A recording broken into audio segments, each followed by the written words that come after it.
नमस्कार मित्रांनो, मी स्वाती तोरसेकर एशा पृथ्वीमध्ये तुमचं स्वागत करते. जपानमधून त्यांच्या पंतप्रधान भारताच्या भेटीसाठी आलेले आहेत सनई ताकाईची आणि मोदींनी त्यांचं जोरदार स्वागत केलेलं आहे. त्या भेटीसाठीचा हा वृत्तांत आहे आणि तो तुम्हाला आवडेल अशी आशा करते. सुरुवातीलाच स्क्रीन शेअर करते. तर हे जोरदार स्वागत सनई ताकाईची यांचं. टाकायची मी एक आधी व्हिडिओ केला होता आणि आपल्याला माहिती आहे शिंझो आबे यांच्या विचारधारेच्या त्या स्वतःला शिष्या समजतात आणि शिंझो आबे यांचा अतिशय दारुण अंत झाला. ते निवडणुकीच्या प्रचाराची सभा घेत असताना त्यांच्यावर गोळ्या झाडण्यात आल्या.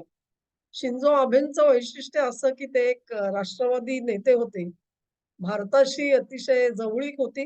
त्यांच्याच काळामध्ये मोदींनी त्यांच्यासोबत बुलेट ट्रेनचं डील केलेलं होतं. जपाननी भारताला अ, विना विना व्याज कर्ज दिलेलं होतं बुलेट ट्रेनच्या प्रोजेक्टसाठी.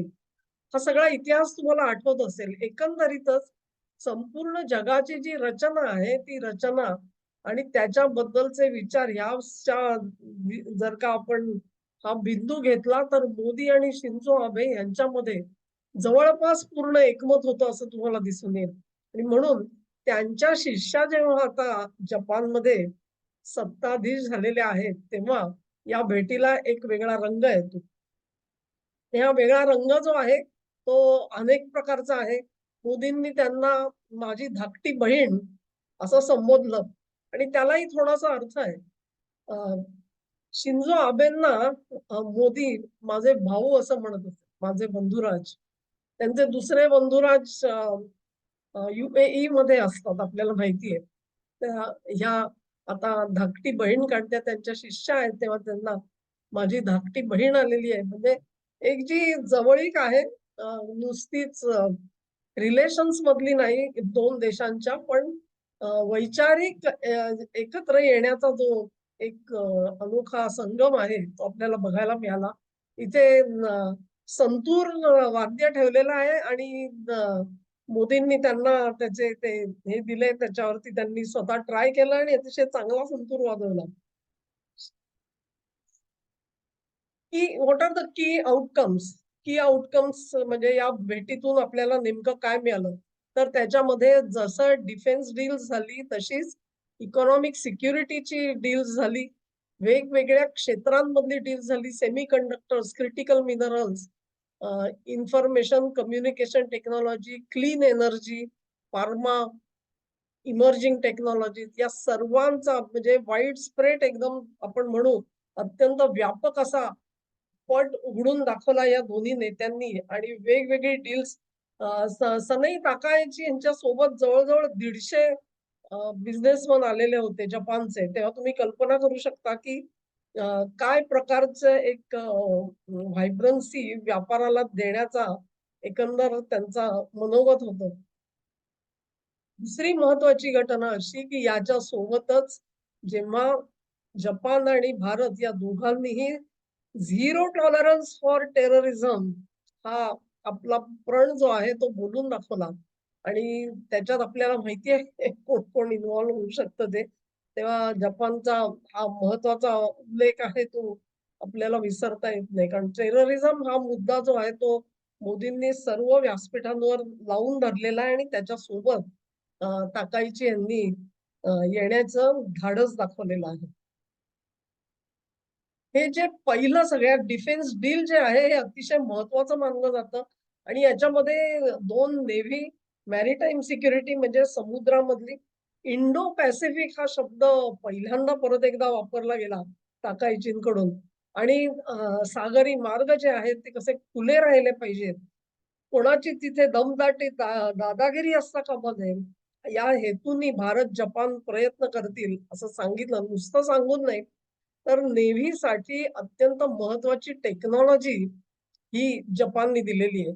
आजपर्यंत जपानने आपली जी डिफेन्स टेक्नॉलॉजी होती, ती जगाकडे कोणाकडे शेअर केलेली नव्हती. ती आज पहिल्यांदा पहिलं डील आपल्याला म्हणता येईल, की जे भारतासोबत असं झालेलं आहे, ज्याच्यामध्ये जपान टेक्नॉलॉजी देईल आणि भारतामध्ये प्रोडक्शन सुरू होईल, तेही डिफेन्स बाबतीमध्ये. आणि म्हणून ह्या डिफेन्स डीलला अतिशय मोठं महत्व आहे असं मी समजते. अ, याचं कारण आहे मॅरिटाईम सिक्युरिटी म्हणजे भारत असेल किंवा जपान असेल दोघांनाही एक प्रकारे चीनचं जे नेव्ही आहे, नौदल आहे, त्याची सामायिक भीती आहे. तुम्हाला कदाचित कल्पना नसेल मी नकाशा दाखवायला विसरले, पण अ, चीन आणि त्याच्या दक्षिणेला तैवान आहे आणि तैवान जो आहे ना, त्याच्या बरोबरीने एक अशी बेटांची मालिका असलेली तुम्हाला दिसेल आणि त्यातलं तैवानशी सगळ्यात जवळचं जे बेट आहे, ते साधारण 100 किलोमीटरवरती आहे. हे 100 किलोमीटरवरती असलेलं जे बेट आहे, ते जपानच्या मालकीचं आहे. त्याच्यामुळे तैवानला जो काही धोका असतो, तो जपान स्वतःला धोका आहे असं समजतो नॅचरली. तैवानला धोका फक्त चीनचाच आहे. हे आता वेगळं सांगायची गरज नाही. तेव्हा हे जे डिफेन्स डील्स आहेत, अ, व्यापारिक संबंध तर आहेतच, परंतु डिफेन्स डीलनी बाजी मारली असं मी म्हणेन. व्यापार तर आपला आहे $27 बिलियन आणि त्याच्यामध्ये वृद्धी करण्याची सुद्धा विचार आहे. जवळ-जवळ भारत, चीन हा 128 बिलियन आहे, तर यांच्यासोबत 27 आहे. पण एक असं साधारणपणे दिशा अशी दिसते, की जे काही भारत आणि जपान करतील तेव्हा जपानचं अवलंबित्व जे आहे चीनवरचं ते त्यांना काढून टाकायचं आहे. त्याच्यासाठी ते भारताकडे बघत आहेत आणि अ, संरक्षण सामग्री किंवा व्यवस्थांसाठी भारताला रशियाकडे बघावं लागतं. तो आपला डिपेंडन्स कमी करता येईल का? ह्याचा विचार जपान सोबत भारत करतोय. त्यामुळे दोघांसाठी हे डील अतिशय महत्वाचं आहे, हे आपल्या लक्षात येईल. तेव्हा सगळ्यात दुसरं महत्वाचं म्हणजे जितकं डिफेन्स डील महत्वाचं आहे, जपाननी पहिलं डिफेन्स डील आपली टेक्नॉलॉजी देण्यासाठी भारत निवडला.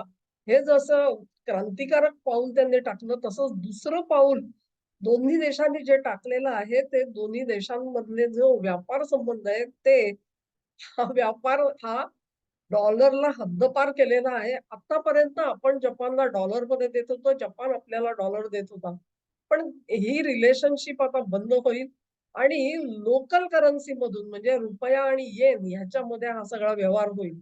तेव्हा डोनाल्ड ट्रम्प यांनी कितीही दातोड खाल्ले तरी देखील भारताने जी दिशा घेतलेली आहे, ती दिशा अत्यंत क्लिअर आहे आणि ती ब्रिक्सवर अवलंबून नाही. म्हणजे ते नेहमी म्हणायचे, की मला द ब्रिक्स इज इव्हिल आणि India should not do all this डॉलरला बायपास करायचे जे प्रयत्न चाललेले आहेत ब्रिक्सचे, ते आपल्याला आवडत नाहीत असं ट्रम्प नेहमी बोलून दाखवतात. पण ब्रिक्सच्या पलीकडे जाऊन सुद्धा भारताने अनेक देशांशी असे करार केलेले आपल्याला दिसतात आणि त्याच्यात जपान आज आलेला आहे.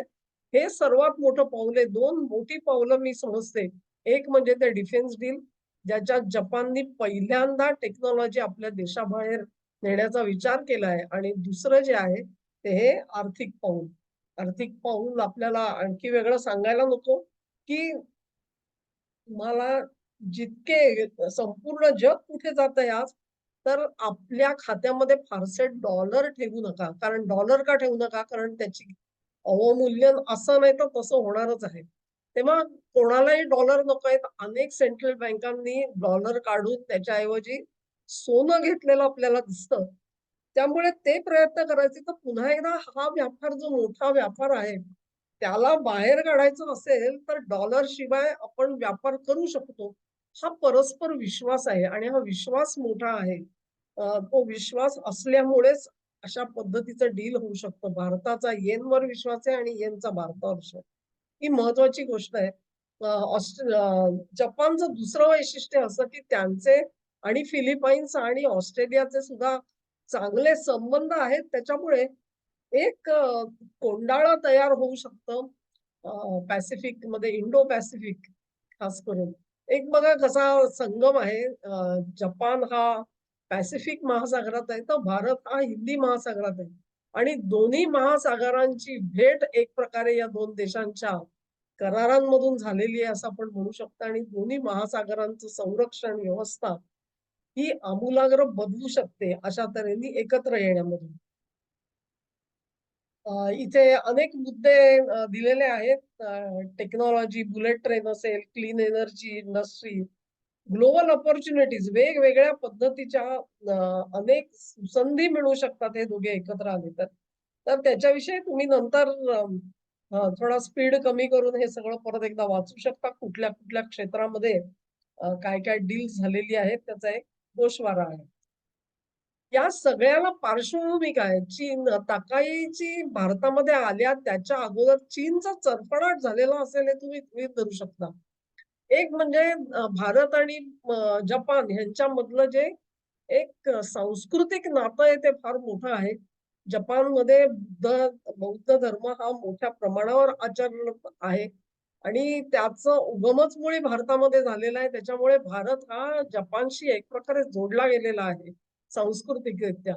तेव्हा हे जे नातं आहे ते विसरता येत नाहीच. पण अशा प्रकारे आर्थिक आणि संरक्षण ह्याच्या बाबतीमध्ये या दोघांनी जी पावलं टाकलेली आहेत त्याच्यामुळे थेट आव्हान जे आहे ते चीन समोर उभं राहिले आणि म्हणून सनई ताकाईची इथे येण्यापूर्वी चीननी 80 जपानी डिफेन्स फर्म्स ज्या आहेत त्यांना बॅन केलं. बॅन करून टाकलं. त्यामुळे ज्या फर्म्स आहेत त्यांच्यावरती जे रिस्ट्रिक्शन्स आलेली आहेत, ती रिस्ट्रिक्शन आपण समजू शकतो नेमकं काय ते. पण त्याच्याकडे लक्ष न देता मी जे म्हटलं तसे जवळ-जवळ 150 उद्योगपती इथे आले आणि त्यांनी 12.5 बिलियन डॉलर्सची भारतामध्ये गुंतवणूक करण्याचा विचार केलाय. मला वाटते येनच्या याच्यामध्ये 1 ट्रिलियन येन असेल, ही फिगर असा माझा अंदाज आहे. चीनचा जो चडफडाट झाला, तो त्यांच्या ग्लोबल टाइम्सच्या रिपोर्टमध्ये आलेला दिसतो आणि त्याच्यात त्यांनी म्हटलेलं आहे, की हे free and open Indo Pacific वगैरे हे जे रेफरन्सेस आले या दोघांच्या ह्याच्यामध्ये, त्याच्यावर तुम्हाला काय म्हणायचं आहे? तर त्यावर या गुओ ज्याकोन यांनी सांगितलं, "the concept carries the words free and open, but in fact it shows division and rivalry. This sugar coated scheme goes against the regional countries' shared aspirations for peace, development and cooperation. It will never win genuine recognition." म्हणजे भारत आणि Japan हे एकत्र येताना दिसल्यानंतर मोठं आव्हान चीनसाठी झाले. म्हणजे एक प्रकारे ते क्वाडची मीटिंग तुम्हाला आठवत असेल. क्वाडमध्ये भारत फार काही हिरिरीने भाग घेताना दिसतोय असं नाहीये. पण भारताने एक काम केलंय. भारत, जपान यांचा एक स्वतंत्र हे डिफेन्स ते एक व्हर्टिकल तयार झालंय. भारत ऑस्ट्रेलियाचा झालेला आहे. आणि मग आता उरला कोण? भारत आणि यूएस. कागदावर तर आहेत, पण ट्रम्प साहेबांनी पाठ फिरवलेली आहे. तेव्हा ट्रम्प नसतील तर इंडो पॅसिफिकमध्ये काय करायचं?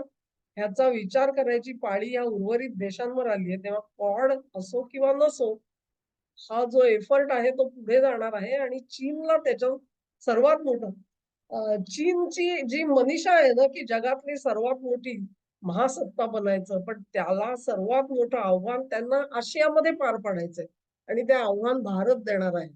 दुसरा कुठला देश देऊ शकत नाही आणि म्हणून भारतावरती चीन दातोट खातो. म्हणजे तुम्ही बघाल एक प्रकारे कुठे ना कुठेतरी सहकार्य पण चाललेलं आहे. असं नाहीये की पूर्णपणे पण कुठेतरी भारताचे पाय अडवायचे, कुठेतरी म्हणजे साखळदंड कसे घालून ठेवता येतील तुम्हाला जेणेकरून भारताने प्रगती करू नये. अ, अशा तऱ्हेचे प्रयत्न जे आहेत ते चीन सतत करताना दिसतो.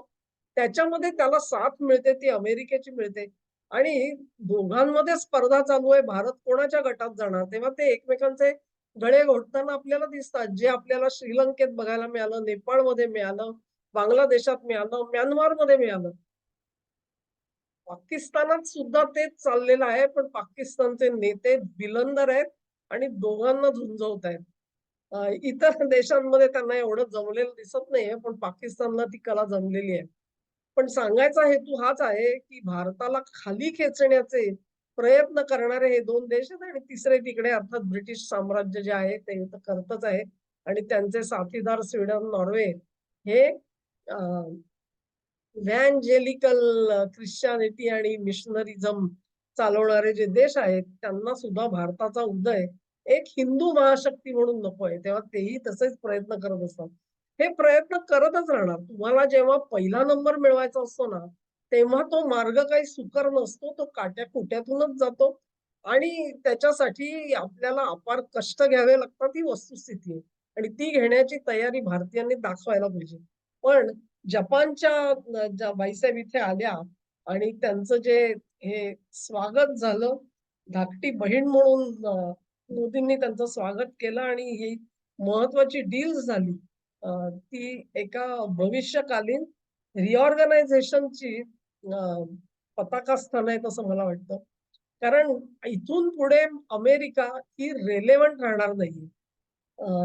जसं लयाला चाललेलं साम्राज्य आहे आणि लयाला चाललेल्या साम्राज्याची जागा कोणाला तरी घ्यावी लागते. ती पोकळी व्यापून टाकावी लागते. त्याच्यासाठी भारत कंबर कसून तयारी करताना दिसतोय.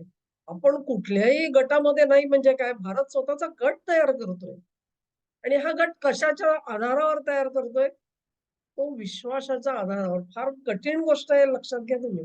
अतिशय कठीण गोष्ट आहे आणि मोदींनी हे सांगण्याचा प्रयत्न केला, परंतु तो ट्रम्प यांच्या मेंदूत काही शिरलेला दिसत नाही. त्याच्यावर पुढचा व्हिडिओ मी करते आहे. तेव्हा तोही व्हिडिओ तुम्ही जरूर बघा अशी तुम्हाला विनंती करते. हा व्हिडिओ आवडला असेल तर लाईक करा, शेअर करा आणि चॅनेलला सबस्क्राईब मात्र जरूर करा. नमस्कार.